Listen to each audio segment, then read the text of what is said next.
Hello, everyone, and welcome to the Jeffrey Epstein Show. I'm your host, Bobbycapucci, and this is an evolution of the Epstein Chronicles episode. So we're going to stick with our theme. Our theme has been New Mexico, and I'm going to stick with this theme for a little while longer. We're going out to New Mexico in a few weeks. We're going to do our own investigation, as you're all well aware.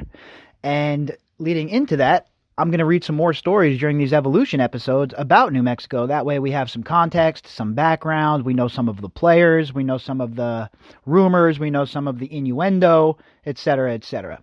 We know that the Zorro Ranch has not been raided by the feds yet, according to the New York Post.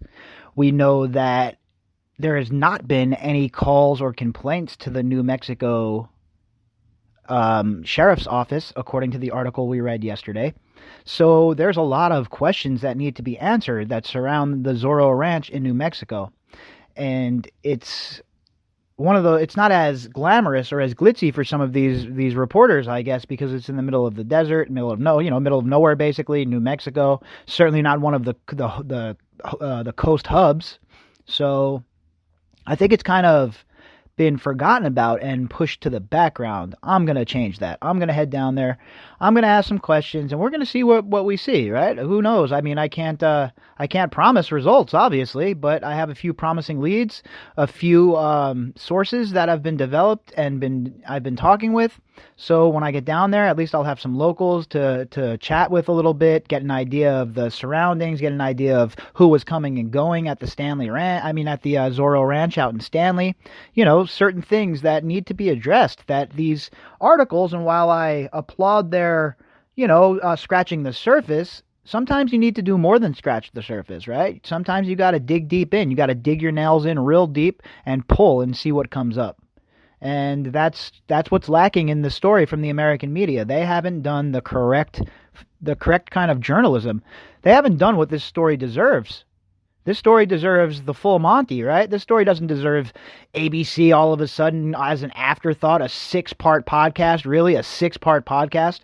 That's 2 days' work for me. 6 parts, that's all they could muster up, and their 2-hour documentary. They're not even going to run the Robach interview. They're going to run the ridiculous, the BBC interview instead. Absolutely silly. So we're going to pick up the slack. We're going to do what they don't want to do, and that is going to start with the trip to New Mexico in a few weeks, right after the holidays. So let's jump into this article. But first, if you would like to contact me, you can do that at bobbycapucci@protonmail.com.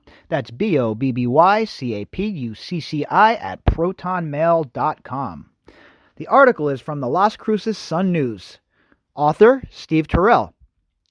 Date of publishing, August 10th, 2019.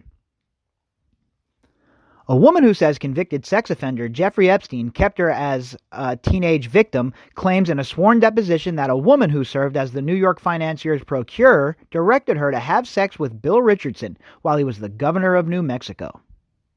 Well, that's nice, isn't it? Isn't that nice?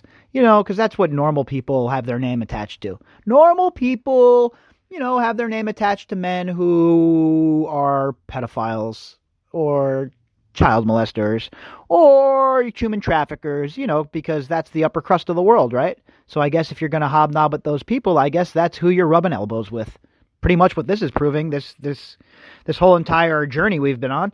Every single person that's involved seems to be sick in some way or some regard. Epstein died early Saturday from an apparent suicide. A spokeswoman for Richardson, who has not been charged with any crime, denied Friday that he had ever met Virginia Roberts. Oh, who else had said that? Who says in her deposition that she was ordered to provide erotic massages and sex to several powerful men associated with Epstein. Why isn't this talked about more in the American press? The American press loves to go after Andrew, right? They love the low-hanging fruit. Why don't they show some courage? Why don't they show some courage and go after a guy like Bill Richardson? Here's the real question. All right, why is the press playing partisan politics with this? Why are they playing partisan politics with this case? That's the real question you should ask yourselves. And then, if they're playing partisan politics with this case, what do you think they're doing with everything else? Richardson's name showed up in a 2016 deposition ordered released Friday by a federal judge as part of a 2,000-page cache of documents in a defamation lawsuit Roberts filed against Ghislaine Maxwell, a former Epstein girlfriend who's been described as the billionaire's madam. Look at the way they talk about her. She's been described as the billionaire's madam. So basically, that probably all came from one source. None of these people ever did any real deep dive. None of these people went deeper than just whatever was on the surface. And everyone just recycles the report. Oh, she's his ex-girlfriend and a madam. No, she's a pedophile, okay? And a human trafficker. That is what she is. Call her what she is. In several depositions, excerpts of which were included in the documents unsealed Friday, Roberts said that Maxwell would send her to have erotic massages and sexual encounters with various powerful men, including Richardson, the Daily Beast reported on Friday. Epstein has been facing federal charges in New York of sex trafficking and conspiracy to traffic minors for sex in the state of Florida. The New York Times, which said Epstein hanged himself, quoted officials as saying his body was found at 7:30 a.m. Saturday in his Manhattan cell. Allegedly. Dozens of accusers say they were underage, some as young as 14, when Epstein allegedly sexually abused them. The Daily Beast quoted part of the deposition in which Roberts said, "They instructed me to go to former U.S. Senator George Mitchell, modeling agent Jean-Luc Brunel, Bill Richardson, another prince that I don't know his name, a guy that owns a hotel, a really large hotel chain. I can't remember which hotel it was." Think about that for a minute, folks. And we all know that Jean-Luc Brunel is a sick bastard. We know that. We know that his name has been mentioned several times by several different women. So we already know what kind of person he is. Bill Richardson has pretty much been able to fly under the radar. No one's really talked about Bill Richardson, right? I haven't heard too much going on about him. And then George Mitchell, I certainly haven't heard much about him at all. I mean, I know the allegations from Virginia Roberts, of course. If you've read the documents, then you know those names. My question, again, is, and it's getting to be rhetorical at this point, why is nobody reporting this? Mitchell and Brunel also have denied Roberts' allegations, the Miami Herald reported Friday. Roberts has claimed she was forced to have encounters with men including Britain's Prince Andrew, Epstein's lawyer Alan Dershowitz, and the late MIT scientist Marvin Minsky, and others. The Prince and Dershowitz, who have sued Roberts for defamation, have denied the allegations. All right, so let's think about this for a minute, okay? Let's think about this. We all know how much money Jeffrey Epstein donated to MIT, okay? We all know that. Now, what is to make us think that a man like Marvin Minsky, who knows that Jeffrey Epstein's buttering that bread for him, what's to make you think that if Jeffrey Epstein was to invite him to a party, say to him, "Hey, I got you this girl, everything's legit, do your thing."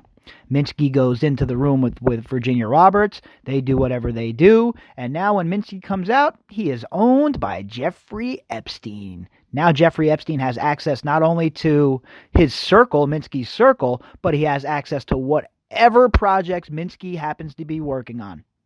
Now think about how valuable that information could be to an intelligence agency. Think about that for a minute. And now ask yourself, with the way these people jockey for power and the way they play the Game of Thrones with real live people, do you really think they'd be above setting up a blackmail operation such as this that would catch people like Minsky, that would catch people like Dershowitz, that would catch people like Andrew, that would catch people like Bill Clinton? Because let's be real, the whole world, every single one of us is a flawed individual. All right? The idea for these sort of power brokers is to find your flaw and to exploit it. The Daily Beast noted that court documents unsealed on Friday did not contain any corroboration or further details, though many documents remain sealed. We already have corroboration from pilots, we have corroboration from other girls, etc., etc. It's only a matter of time before everything is unsealed and before court documents prove what these people have been saying, because there is ample evidence at this point. We have the houseman, the butler, etc., etc., etc. Defamation suits Roberts filed against Maxwell and Epstein were settled in 2017. Of course they were. When you have that kind of money, you settle those kind of cases. Especially a guy like Epstein who was trying to rebuild his image and his quote-unquote brand, whatever the hell that might have been. You know he's eager to pony up some dough. He has that in oodles, right? He can trade that, use that as capital any day of the week. But what he can't risk losing is his facade. He can't risk losing people knowing the true animal he is, because then nobody's gonna be able to get caught up in his blackmail schemes. Things are going to get talked about. People are going to know. Nobody's going to want to associate with a guy that has child molestation charges on his record already, right? None of these high crust people, and not because they think it's bad, it's just simply because they're protecting their own image. We saw that from the article yesterday. The way that some of these high society idiots act, the way they feel. Oh, Epstein, he was allowed in. He's a nice man. What the? No, just no. Richardson spokeswoman Madeleine Mahoney said in a statement Friday, "These allegations and inferences are completely false. Governor Richardson has never even been contacted by any party regarding this lawsuit. To be clear, in Governor Richardson's limited interactions with Mr. Epstein, he never saw him in the presence of young or underage girls. Governor Richardson has never been to Mr. Epstein's residence in the Virgin Islands, and Richardson has never even met Miss Roberts." I wonder if they all got around, all these guys that are accused, I wonder if they all got around and were like, all right, let's come up with a game plan. Let's just say we didn't know any of these people. This is the best game plan yet. Nobody's ever going to question that. It's basically like what happened, because they all remind me of a bunch of numbnuts. You're going to need to come a little more correct than that. All right? That's not a good enough defense. I never met him. Yeah, right. He donated a ton of money to your campaign. A ton of money to both of your runs for governor. A ton.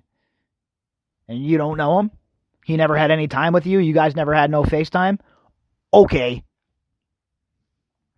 Current Attorney General Hector Balderas said last month his office is looking into possible criminal activity by Epstein in New Mexico and will turn over any evidence to federal prosecutors. Oh, well, that worked out well in Florida, right? Because those federal prosecutors, they sure swooped in to save the day. They sure swooped in to save the day, like some modern age knights in shining armor riding up on their big, beautiful chargers, huh? Literally none of that occurred. The FBI showed up, the feds kid-gloved it, next thing you know, Epstein's getting a sweetheart deal, everybody's left holding the bag, these girls get no justice, and the rest of us are still stuck with these morons ruling over us because nobody at the federal level or the state level had the courage or the wherewithal to step up and say, I don't care, I will go all the way to the Supreme Court with this if I have to, I'll keep going up the chain of command. But no, instead, Kershaw and the state attorneys, they let Dershowitz control the whole entire outcome. They let Dershowitz and that dream team of lawyers, Lefkowitz and Ken Starr, that other liar, Ken Starr, they're all a bunch of scoundrels. A bunch of scoundrels. Epstein owns the secluded 10,000-acre Zorro Ranch in southern Santa Fe County, which he purchased from former Governor Bruce King in the early 1990s. On that property is a 26,700 square foot hilltop mansion, as well as a small airplane hangar and airstrip. Epstein also owns properties in New York, Florida, and the U.S. Virgin Islands. Epstein was generous to Richardson in his two successful gubernatorial campaigns, contributing $50,000 in 2002 and 2006. Why would he donate $100,000 to Bill Richardson? Oh, I've never met him. I don't know him. We've very limited contact. Yeah, right. In the world of politics, $50,000 in a local governor race in New Mexico, that's big time capital. That's big time dough. That's the kind of money that moves things. That's the kind of money that gets you access. That's the sort of money where you're sitting in if you want. All right? Don't think it's not, because it is. And that's exactly what Jeffrey Epstein was trying to do. He was attempting to purchase the access. Richardson was one of several New Mexico politicians whose campaigns got money from Epstein. Others include former Attorney General Gary King, Bruce King's son. Oh, that's funny. Didn't he buy the ranch from those people? Interesting. No conflict of interest there. Let's just take the money. No big deal, Mr. Epstein. I'd love to have your money. Can I come to your ranch? Sick bastards, the whole lot of them. In 2006 and 2014, former state land commissioner Jim Baca, who was seeking another term in 2006, and former Santa Fe County Sheriff Greg Solano in 2006. Richardson, during the 2006 campaign, donated Epstein's contribution to charity after the Palm Beach, Florida police chief went public with accusations that Epstein was recruiting girls for sex. Richardson had no idea, though. He had no clue. Bill Richardson, he's a hell of a guy. Come on, how dare you? How dare you? He's a pillar of the community. Him and Les Wexner, too. Richardson, okay. In a controversial plea bargain that many have called a sweetheart deal, Epstein eventually pleaded guilty to soliciting sex. Richardson's name appears in Epstein's infamous Little Black Book, which was stolen from the billionaire by one of his butlers and became evidence in a court case against the butler. So now we have his name in the book and Virginia Roberts' testimony, sworn testimony that he had his way with her. That's nice. But he's only met Jeffrey Epstein a couple of times. The money don't matter. None of the other evidence matters. Just, come on. How dare you even think that? Others whose names have appeared in the other names and phone numbers appear in the book are the late former Governor King, the real estate company of former state representative Rhonda King, Bruce King's niece, which sold the Zorro Ranch property, John Kelly, who was listed as Attorney General but served as U.S. Attorney for New Mexico through most of the 90s, and the Santa Fe Institute. The Black Book also contains phone numbers for several women or girls listed only by first names under the heading Massage, New Mexico. How is that not enough to spurn an investigation? Who are these girls? All right. Their first names? Fine. Do an investigation. Hire a private investigator. Give it to your detectives. What if these girls were also abused? We're not going to get their stories. We don't care. That it's just whatever's whatever. We're good. We don't need to do any more investigations. I don't understand. I do not understand what is going on in New Mexico.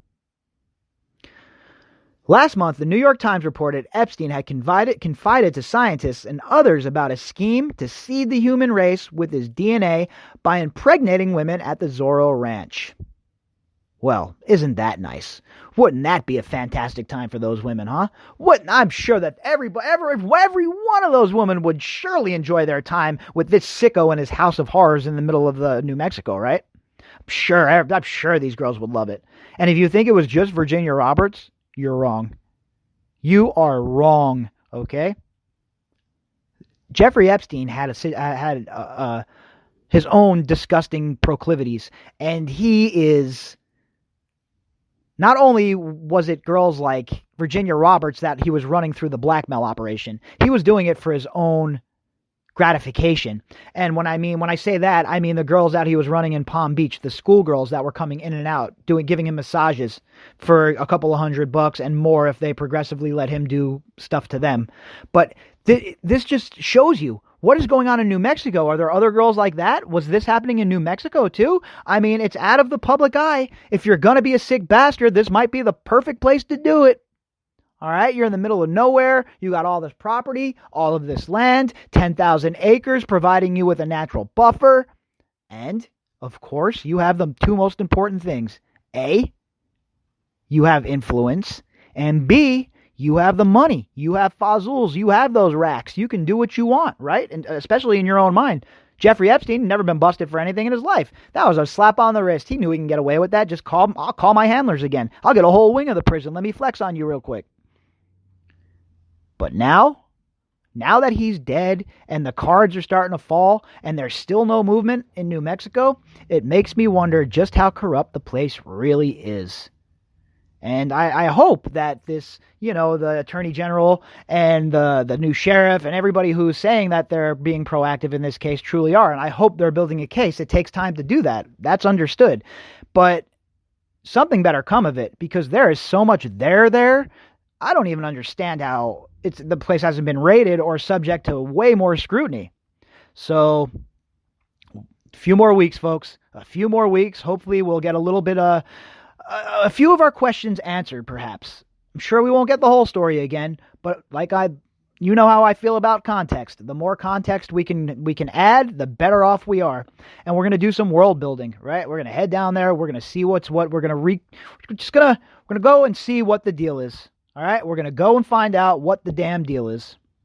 If you'd like to contact me, you can do that at bobbycapucci@protonmail.com. That's BOBBYCAPUCCI@protonmail.com. If you would like to support the show and you appreciate the work we do and you want to see us grow even more, you can help support the show by clicking on the GoFundMe link inside of the description box. All right, everybody, I will be back later on tonight for a daily drop.